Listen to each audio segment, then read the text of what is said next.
Meus amados irmãos, é com alegria que eu volto a essa igreja, agora tão com um tempo mais bonito, mais agradável. Espero que logo livre do barulho dos ventiladores, mas eu gostaria muito de hoje à noite tocar num assunto com os irmãos que estão seguindo a Bíblia em exposição, que não é um dos mais fáceis, é o livro de Cantares. Eu explico por que não é um dos mais fáceis. A maioria dos reformadores não falaram sobre ele.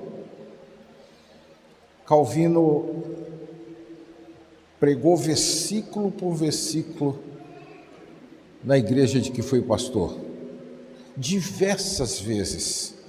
Tanto é que os comentários, a maioria dos comentários de Calvino, nasceram exatamente das anotações que eram tirados desses sermões. Mas quando chegava em Cantares, ele pulava. Ele dizia: é profundo demais. Lutero, até certo ponto, não achava que Cantares fosse um livro canônico. E outros tantos reformadores sempre viram com desconfiança o livro de Cantares. Alguns aceitavam mais pela autoridade dos judeus, que sempre consideraram Cantares como livro canônico. Os judeus costumavam dizer o seguinte: quem lê o livro de Provérbios está entrando no templo, está onde os gentios estão. E com isso ele queria dizer que a sabedoria de Provérbios é a sabedoria comum a todas as pessoas. Tudo que está lá é o que é entendido por todas as pessoas. Quem lê o livro de Eclesiastes, segundo os rabinos, está entrando no local santo, onde só os sacerdotes pisam. Com isso, eles queriam dizer que é necessário estar em comunhão com Deus para entender as mensagens que aparecem no livro de Eclesiastes.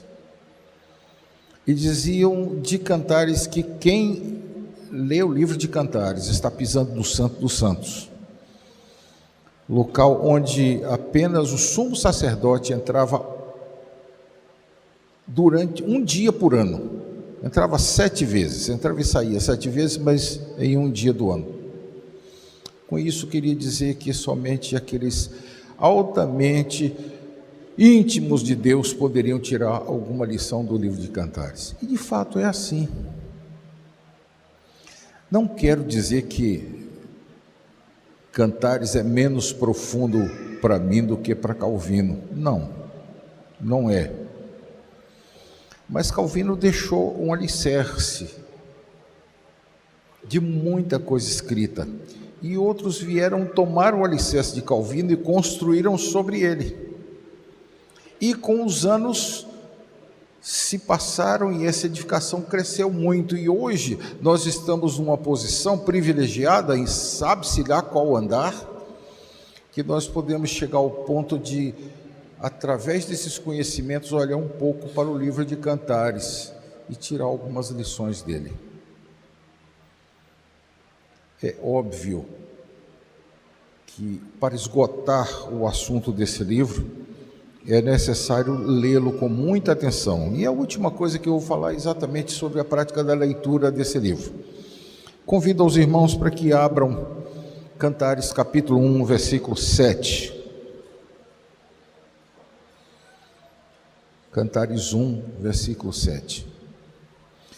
Dize-me, ó amado da minha alma, onde apacentas o teu rebanho? Onde o fazes repousar pelo meio-dia, para que não ande eu vagueando junto ao rebanho dos teus companheiros? Bem, a primeira observação daqui é que nós temos que o amado cuida de um rebanho. E aqui aparece já algumas lições. Quem está falando isso, se você está usando a edição da Sociedade Bíblica do Brasil, revista e atualizada, você vai ver em cima do versículo 5, esposa. Isso está no hebraico, é o cântico da esposa. O livro é dividido em 3 personagens. A esposa é a que começa, o coro, depois a esposa, depois no versículo 8, o esposo. São 3. A mulher, o homem e o coro. Coro das filhas de Jerusalém. O que é isso? Nós não sabemos ao certo. Provavelmente aqui esteja revelada uma estrutura muito antiga, que com o correr do tempo foi se modificando e chegou ao que hoje nós chamamos de ópera. Mas é parecido talvez com aqueles coros gregos, em que tem teatro, um personagem fala com o outro e também tem um coro explicando, em uma pequena parte, o que vai acontecer em seguida. Talvez seja esse gênero de literatura. Está além da poesia. A Bíblia possui 5 livros poéticos, Cantares é um deles. Só que Cantares tem um adicional, além de ser um livro poético, é um livro de música também. É um livro sobre como essa poesia é apresentada em forma de cântico. É claro que nós não sabemos qual é a melodia que foi cantada. Naquele tempo não havia jeito de anotar partituras. Só que nós sabemos logo no versículo 1, Cântico dos Cânticos de Salomão. Salomão o compôs. Salomão colocou 3 personagens: a esposa, o esposo e o cântico e o coro das filhas de Jerusalém. Sabe, meus irmãos, esses 3 se alternam pelo menos 38 vezes. Uma hora o coro canta ao esposo, outra hora canta a esposa, outra hora explica alguma coisa que ficou faltando entre a conversa de um e de outro, outra hora é o esposo que canta à esposa e a esposa responde, ou a esposa começa e o esposo responde. Ou seja, é extremamente variado, e se você tentar descobrir qual é a função no enredo, não fica claro. Nem em hebraico fica completamente claro. A impressão que se tem é que Salomão pegou uma série de cânticos e juntou. A maravilha está nisso.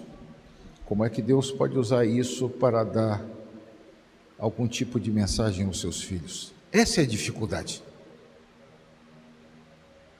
Mas essa é a dificuldade que nasce nos livros poéticos.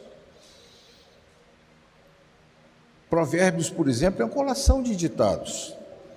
Não são ditados comuns como nós temos hoje em dia, mas se você examinar, você encontra ditados parecidos com água mole em pedra dura, tanto bate até que fura. É um ditado comum a todos nós.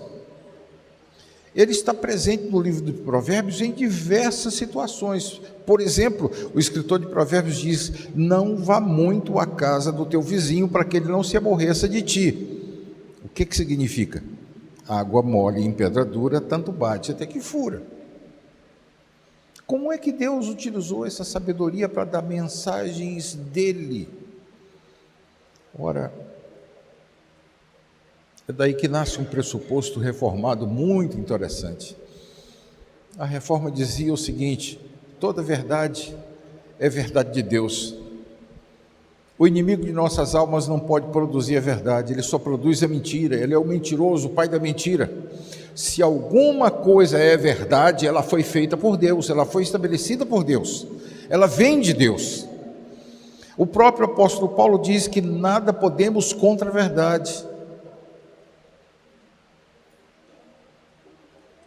A verdade é algo que vem de Deus. E aqui está falando da verdade que existe num relacionamento, no relacionamento do marido com sua esposa. Meus irmãos, as opiniões a respeito do significado de Cantares são tantas. Eu devo ter talvez uns 20 livros a respeito do livro de Cantares. Tenho uma tese de doutorado defendida na área de literatura semítica comparada, dessa grossura, só sobre o livro de Cantares, inclusive tentando responder algumas perguntas, porque há algum tempo atrás, uns 20 anos atrás, uma expoente feminista disse: não, isso não foi obra de Salomão, não, isso foi uma mulher que estava se revoltando contra a corte de Salomão, que resolveu escrever, isso é um livro feminista. Bem, eu não sei em que ele é feminista, mas é a defesa que foi feita a esses livros. Mas não tem nada a ver. Salomão está nos dando uma mensagem clara, tomando o pressuposto do casal. Salomão fala à sua amada, que apenas no capítulo 6 é chamada de Sulamita. E geralmente Sulamita significa que nasceu em Sulam. Sulam era uma região. Os habitantes de Sulam, quase todos eram descendentes de uma mistura de raças, e a maioria das pessoas eram morenas. Aí você encontra a alusão disso quando a mulher diz: eu estou morena, porém formosa. Nos dias de hoje seria politicamente incorreto fazer um negócio desse. Aliás, irmãos, tem muita coisa politicamente incorreta no livro de Cantares. Por exemplo, o marido virar para a esposa e dizer: a que comparo tua beleza? Às éguas de Faraó. Nenhuma mulher gostaria de ser comparada a sua beleza às éguas de Faraó, mas naquele tempo certamente isso era um elogio fantástico. Quando ele diz: quem é essa que vem bonita como um exército armado? Como é que um exército armado pode ser bonito? Pois bem, nós temos que ler com os olhos daqueles dias, não com os olhos de hoje. Se nós lermos com os olhos de hoje, nós vamos encontrar alguns problemas muito sérios para interpretar, além dos que já aparecem aí. A interpretação melhor, e eu não quero fazer propaganda de nenhuma outra, só chamei a atenção da ideia feminista, porque isso de vez em quando vai aparecer, especialmente se você gosta muito de ler alguma coisa, mais cedo ou mais tarde você vai se deparar com isso.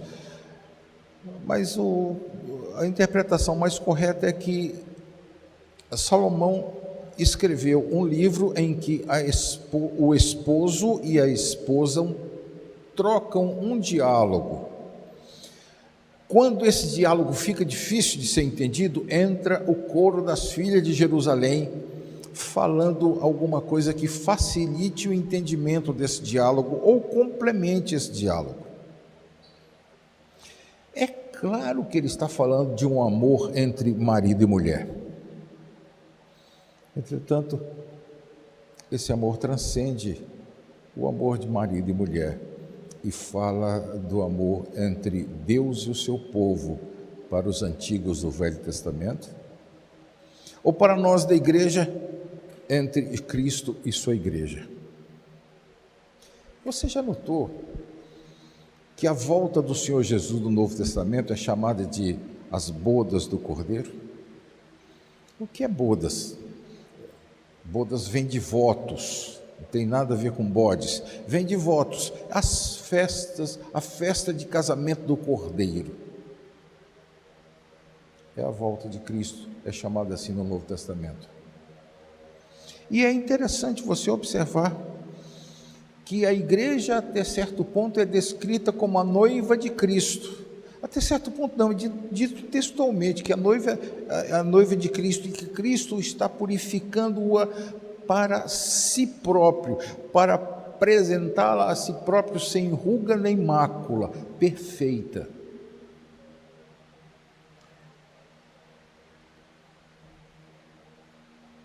Partindo dessa pressuposição, que aqui nós temos de fato o diálogo entre dois cônjuges, um casal, mas que esse diálogo é apenas um tipo do amor ou do diálogo que deve haver entre Deus e seu povo, ou para nós cristãos, entre Cristo e sua igreja, nós podemos descobrir algumas coisas. Capítulo 2, versículo 16, vejam o que a esposa diz. 2,16. O meu amado é meu, e eu sou dele. Ele apacenta o seu rebanho entre os lírios. O meu amado é meu. Não parece um pleonasmo, uma tautologia? É o meu amado, mas ela quer dizer, é meu. Essa primeira vez que aparece essa frase, que dá uma ideia de ela possuir o amado, de ela ser dona dele, é compensada se você andar 4 capítulos para frente. No capítulo 6, versículo 3, você vai encontrar: eu sou do meu amado. Repare, a primeira, o meu amado é meu. Agora, eu sou do meu amado. E o meu amado é meu. Ele pastoreia entre os lírios. Você observou que ela coloca o trabalho dele num local aprazível nos dois pontos. Ele apacenta o seu rebanho, ele pastoreia entre os lírios, como se fosse um local idílico. Só que no primeiro pensamento, ela faz questão de dizer: o meu amado é meu, e eu sou dele. No segundo, ela inverte: eu sou do meu amado, e o meu amado é meu. Mas veja, capítulo 7, um capítulo na frente, versículo 10. Eu sou do meu amado, e ele tem saudade de mim. 3 vezes a relação de pertencimento. Desculpem essa palavra, eu sei que ela lembra muito outras coisas, mas eu não estou conseguindo uma outra que comunique tão bem quanto essa. É uma relação de pertencimento. Eu sou do meu amado e ele é meu 2 vezes, invertidas, mas 2 vezes. E finalmente, eu sou do meu amado e ele tem saudades de mim. Ele tem saudades de mim pode ser traduzido também como ele me tem afeição. É claro que a palavra saudades é alguma coisa muito particular do português. No inglês vai aparecer, ele sente falta de mim. Mas a ideia do hebraico é essa: ele me tem afeição. Como se ele estivesse se lembrando dela.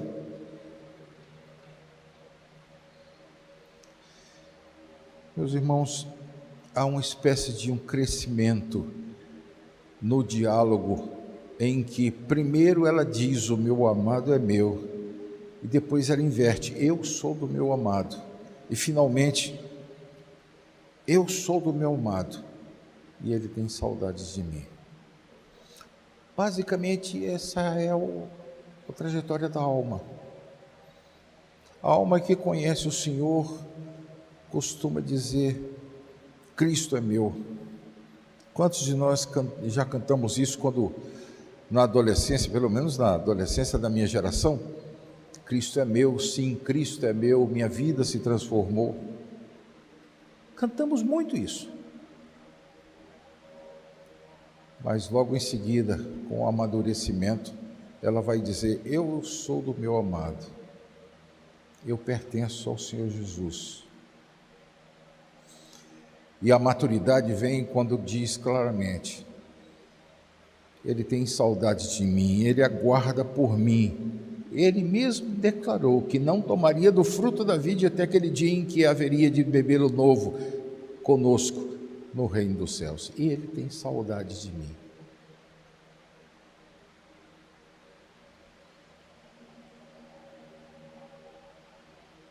Tem outro texto que se repete também 3 vezes. No capítulo 2, versículo 7, nós podemos ler 2:7, quando a esposa diz: Conjuro-vos, ó filhas de Jerusalém, pelas gazelas e servas do campo, que não acordeis nem desperteis o amor até que este o queira. Capítulo 3, versículo 5, você encontra de novo: Conjuro-vos, ó filhos de Jerusalém, pelas gazelas e servas do campo, que não acordeis nem desperteis o amor até que este o queira. E 8:4, Conjuro-vos, ó filhos de Jerusalém, que não acordeis nem desperteis o amor até que este o queira. Exatamente igual aos 3, não tem nenhuma inversão como naquele outro, mas esses 3, parece que ela está querendo dizer o seguinte: o amor é alguma coisa espontânea. Em algum lugar ela diz que o amor é forte como a morte e ciumento como a sepultura. Bem, nós que somos casados, nós sabemos muito bem que há certas regras entre um casal que não estão escritas em lugar nenhum, mas que às vezes são mais importantes do que aquelas que foram escritas. E essas regras, quando são quebradas, trazem um prejuízo enorme, um grande prejuízo para o casamento. É o que está sendo garantido também aqui no texto de Cantares. A figura do amado não é uma figura completamente desconhecida, ao contrário. Se você examinar o livro de Isaías, no capítulo 5, versículo 1, você vai encontrar alguma coisa interessante. Isaías 5:1. Agora cantarei ao meu amado o cântico da minha amada a respeito da sua vinha. O meu amado teve uma vinha num outeiro fertilíssimo, sachou-a, limpou-a das pedras e plantou vides escolhidas. Edificou no meio dela uma torre e também abriu um lagar, e esperava que desse uvas boas, mas deu uvas bravas.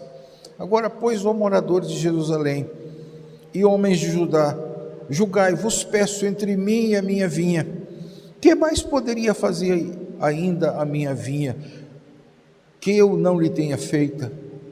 E como, esperando que desse uvas boas, veio produzir uvas bravas? Agora, pois, vos farei saber o que pretendo fazer a minha vinha.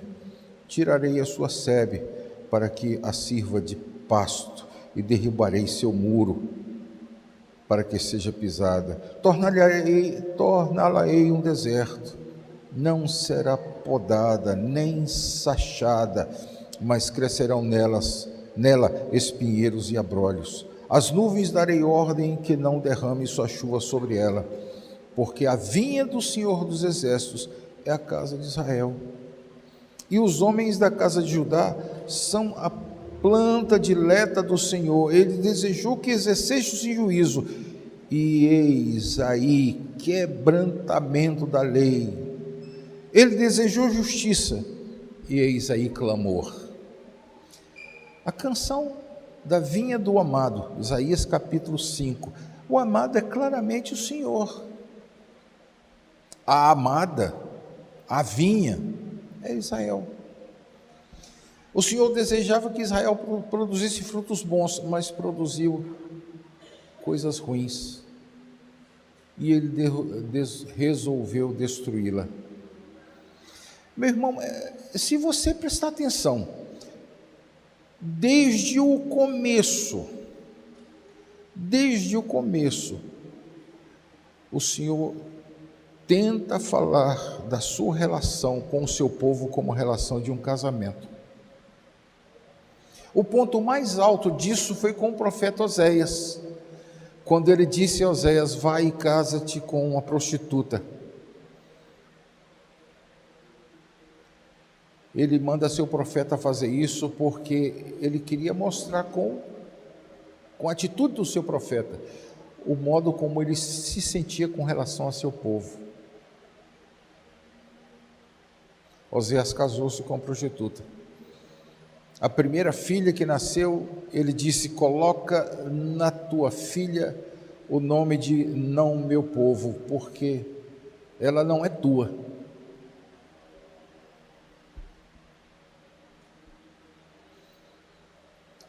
O pecado na Bíblia é sempre mostrado como uma espécie de um adultério, e isso pressupõe um casamento. O povo de Deus era a amada, o Senhor o amado. Nos dias de hoje, no tempo da igreja, o amado é o Senhor Jesus, o amado de nossa alma, que pastoreia entre os lírios. E a sua amada é a igreja, que está num processo de purificação, aguardando até o dia em que se encontrará com Ele e celebrará o seu casamento. Aí você diz: pastor, mas isso é erótico demais. Mas essa é a essência do livro de Cantares.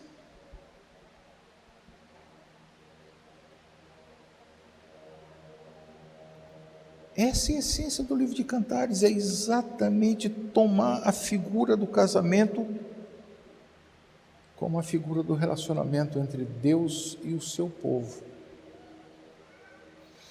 Repare Efésios capítulo 5, versículo 25. Efésios 5, 25. É um texto que você provavelmente sabe de cor, mas veja por outro ângulo. Efésios 5, 25. Maridos, amai vossa mulher, como também Cristo amou a igreja, e a si mesmo se entregou por ela, para que a santificasse, tendo-a purificado por meio da lavagem de água pela palavra, para apresentar a si mesmo igreja gloriosa, sem mácula, nem ruga, nem coisa semelhante, porém santa e sem defeito. Assim também os maridos devem amar a sua mulher como ao próprio corpo. Quem ama a esposa a si mesmo se ama, porque ninguém jamais odiou a sua própria carne, antes alimenta e dela cuida, como também Cristo o faz com a igreja, porque somos membros do seu corpo. Eis porque deixará o homem a seu pai e a sua mãe, e se unirá à sua mulher, e se tornarão os dois uma só carne. Grande é esse mistério, mas eu me refiro a Cristo e a igreja. Não obstante vós, cada um, de per si, também ame a própria esposa como a si mesmo, e a esposa respeite ao marido. Vocês observaram que Paulo está dando conselhos aos casais aqui, ele está aconselhando, ou melhor, está ordenando aos maridos determinado tipo de comportamento, e ele vai levando o seu pensamento, ele vai falando a respeito desse assunto. Chega uma hora e diz: mas isso eu me refiro a Cristo e a igreja. A semelhança é tão grande que Paulo tem que parar um pouquinho. Não, mas eu me refiro a Cristo e a igreja. E quando é que ele para? Exatamente, eis porque deixará o homem seu pai e sua mãe, e se unirá à sua mulher, e se tornarão os dois uma só carne. Nós vivemos em uma sociedade em que nenhum dos dois deixa completamente o pai e a mãe. Às vezes o pai e a mãe, nos dias de hoje, têm se tornado criador dos filhos. Às vezes a família se junta tanto que mais parece uma família patriarcal. Só não estão todos debaixo do mesmo teto, mas todos estão ali. Mas o que está acontecendo claramente aqui é que o Senhor Paulo está relembrando as palavras de Jesus nos evangelhos, que cita Gênesis: deixará o homem seu pai e sua mãe e se unirá à sua mulher e serão os dois uma só carne. Mas Paulo diz que isso é figura do que Cristo fez. Cristo abandonou seu pai, tornou-se um de nós, para ser uma só carne com sua esposa, a igreja. Você já parou para pensar nisso, que Cristo nunca mais se separará do corpo que ele adquiriu de sua mãe? Que a única possibilidade de nós encontrarmos o Senhor Jesus, pegarmos em sua mão, se é que teremos coragem de fazer isso, dar-lhe um abraço, é exatamente porque ele adquiriu um corpo de sua mãe. É por isso que ele se chama Emanuel, significa o Deus que está conosco.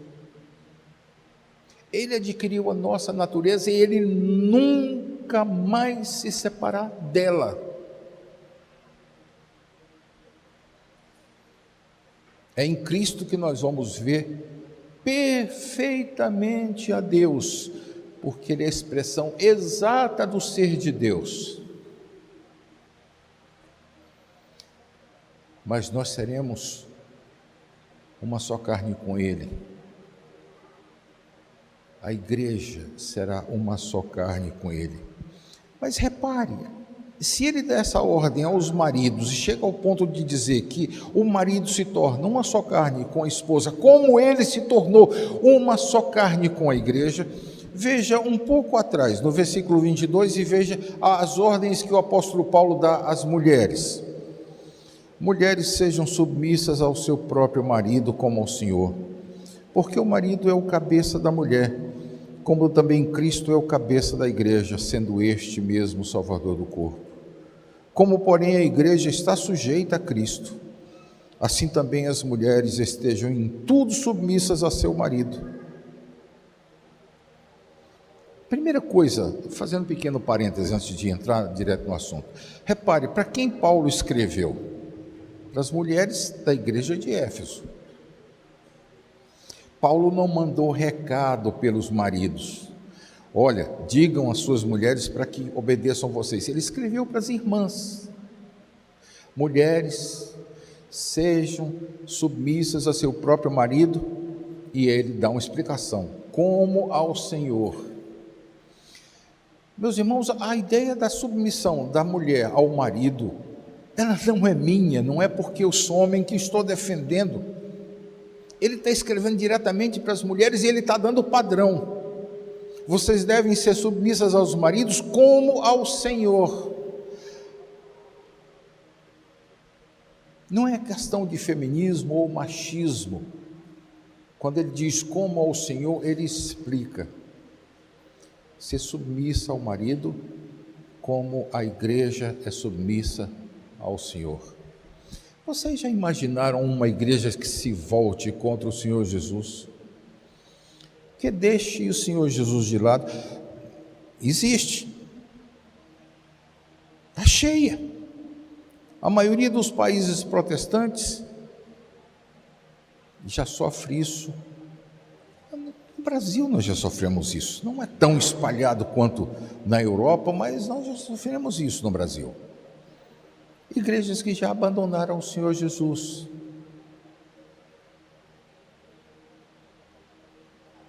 Mas como a igreja deve ser submissa ao Senhor Jesus, a mulher deve ser submissa ao seu próprio marido. E por uma razão muito simples. Porque Ele é o Senhor e Ele determinou que fosse assim. Ah, pastor, mas é muito fácil o senhor, como homem, falar um negócio desse. Olha, eu digo a você com sinceridade, eu gostaria de não ter que fazer isso, mas é assim que está escrito. E aí eu volto para o nosso texto. A união perfeita entre o homem e uma mulher não se dá em pé de igualdade, em que os dois competem pela mesma coisa, mas se dá em termos de complementaridade, em que um cumpre a falta do outro. Aliás, é a figura que a própria semiótica nos ensina. Se você examinar para o que acontece com as personalidades, a personalidade da mulher complementa a personalidade do marido. Se você olhar para o próprio aparelho reprodutor humano, o da mulher complementa o do marido. Como não existe jeito de procriar assim essa complementaridade, não existe jeito de ir para frente, não existe jeito da igreja se desenvolver sem esse relacionamento de uma só carne com o Senhor. E aí entra o livro de Cantares. Por isso a esposa chama de o amado da minha alma. Eu sou do meu amado e ele é meu.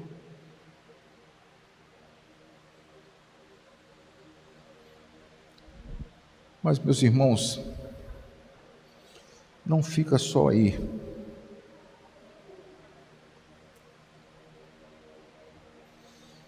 Deus, na sua grande misericórdia, Ele nos dá lições práticas. Quando você vê nos 10 mandamentos, não furtarás, Ele vai explicar depois, ao longo de toda a Bíblia, mas vai ficar mais claro ainda no Novo Testamento. Antes trabalhe, fazendo cada um com suas próprias mãos o que é necessário para acudir o necessitado.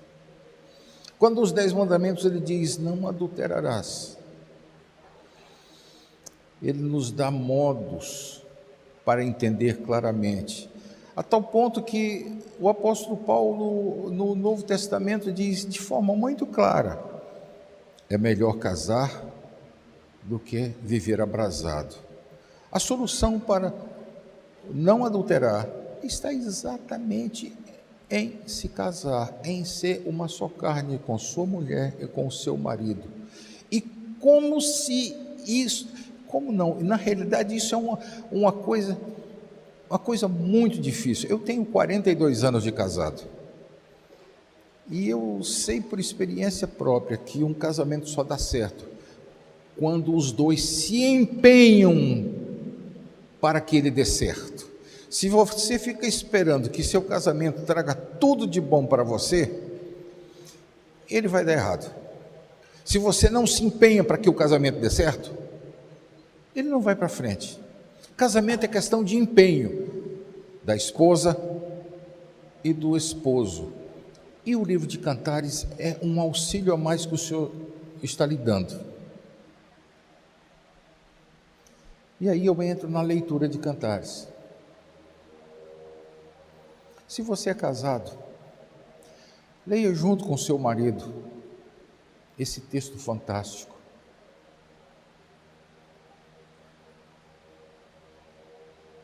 Leia junto com sua esposa, compreendendo esse texto, examinando, orando sobre ele, perguntando o que ele está lhe ensinando a respeito da vida mútua, como é que ele lhe ensina a se empenhar por ter um casamento cada vez melhor. Se você é solteiro, eu convido você a não ler o texto descuidadamente, ou solitariamente, mas com amigos, em que vocês conversem sobre o texto, em que anotem o que espera por vocês. É um texto que ele só é compreendido além da letra. Se você ficar só na letra, você vai comparar a beleza da mulher com as éguas de Faraó. Mas se você ficar além da letra, se você passar da letra, você vai entender que ali relata a união sua com a sua esposa como uma só carne, e a união de Cristo com a igreja, na mesma natureza. É um livro teológico, essencialmente teológico. É um livro prático, essencialmente prático. É um livro que pode ser desvirtuado? Claro. Tudo que é o máximo daquilo pode ser desvirtuado. Se você pega um carro muito veloz, você corre o risco de bater o carro. Se você sobe num local muito alto, você corre o risco de cair de lá. O que você fizer demais, você corre o risco proporcional àquilo que você está fazendo. É o caso deste livro. É tão... E aqui eu vou tomar um cuidado danado e pedir aos irmãos para prestarem atenção nisso. Nós temos uma doutrina chamada união mística de Cristo com a igreja. E eu vou me servir dessa palavra mística. É um livro de mensagem tão mística que fala dessa união de Cristo com a igreja, que ele pode ser deturpado, e muita gente já o deturpou. Não corra esse risco. Talvez um bom conselho seja judeus: lembre-se que você está entrando no Santo dos Santos. Tira o sapato dos pés. O local que você está pisando é santo. Ou seja, não leia de qualquer jeito, leia com calma e tire dele as lições que você precisa para viver cada vez mais perto do amado da sua alma. Voltando ao nosso texto do início, quando a esposa pergunta ao seu amado, capítulo 1, versículo 7, dize-me, ó amado da minha alma, onde apacentas o teu rebanho? Onde o fazes repousar pelo meio-dia, para que eu não ande vagando junto ao rebanho dos teus companheiros? A nossa alma anseia pelo o amado dela, mas corre o risco de se apaixonar por tantas outras coisas. Dize-me, Senhor, onde tu apacentas o teu rebanho, para que eu não me perca olhando os rebanhos bonitos dos outros que estão por aí. Que o amado de nossa alma seja glorificado pela nossa vida, pelos nossos sentimentos e pelos nossos pensamentos. Amém.